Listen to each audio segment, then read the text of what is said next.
Our mission is to rebuild the lives of at-risk youth and their families, and we do that through education, therapy, through our relationships and one-on-one with the kids, and really strengthening them. We help them with their character and just give them back hope. I got a call from a dad, a while back, and he introduced himself, didn't know if I would remember him, said who he was, and he was the father of one of the most challenging girls we had had, and she was very committed to not being here and to doing everything she could to get kicked out.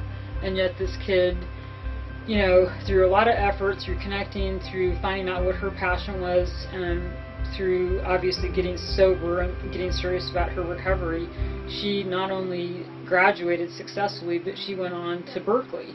And he was saying, I just want you to know that I give Oak Grove credit because I know my daughter would either be dead or in jail. Oak Grove was founded in 1989. They accepted their first kids in 1990. So always from the beginning, Oak Grove Center has been a residential treatment center. And part of what's involved in that is, of course, not only being able to be at a non-public school where they're having their educational needs met, but part of a treatment setting with psychiatrists, nursing, social workers. They all have therapy twice a week, group therapy at least twice a week, family therapy if they're reunifying with the family twice a week or more as it gets closer to discharge. In partial hospitalization, you're still going to have physician involvement, you're going to have the therapy, you're going to have that full component, and obviously the non-public school. But the difference is they are supposedly, there can be challenges, but safe enough to go home at night and be at their own homes on the weekend. So they come in for school and the full complement of therapy services, but they don't actually live on campus. We provide 24-hour assistance, basically. They live here, they eat here. We provide clinical services, individual services, group services, and then also family services to them. Oak Grove, to me, is a place where children with special needs can go and get those special needs met.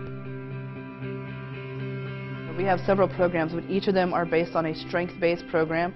So we take whatever is working and we work with that. We don't focus on all the negative. Even if there's 98% negative, we'll focus on that 2% because that will soon multiply and that will bring out the kid and separate them from their behaviors.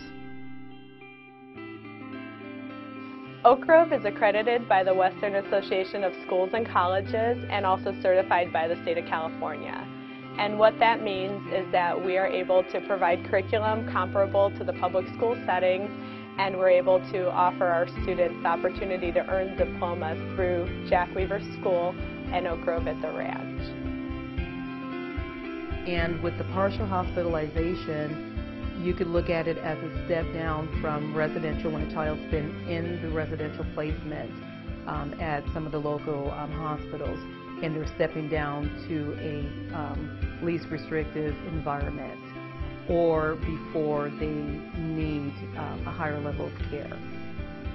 So Oak Grove has taught me the value of sobriety, maintaining sobriety. They've taught me to reunite with my family and communication, and they've also taught me the importance of school, because without them I wouldn't be graduating.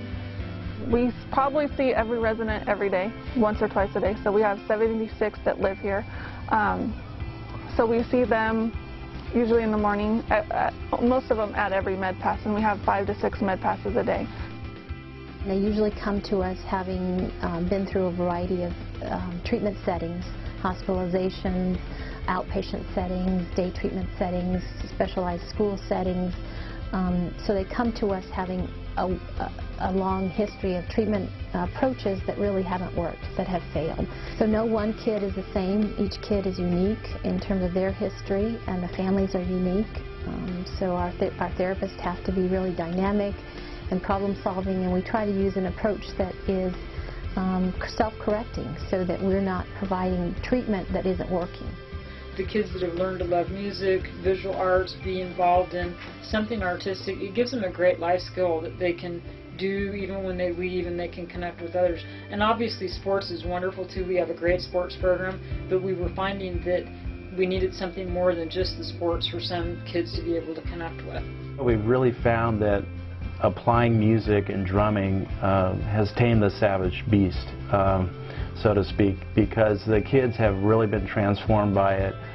There's a new positive energy in what we're doing through the music program.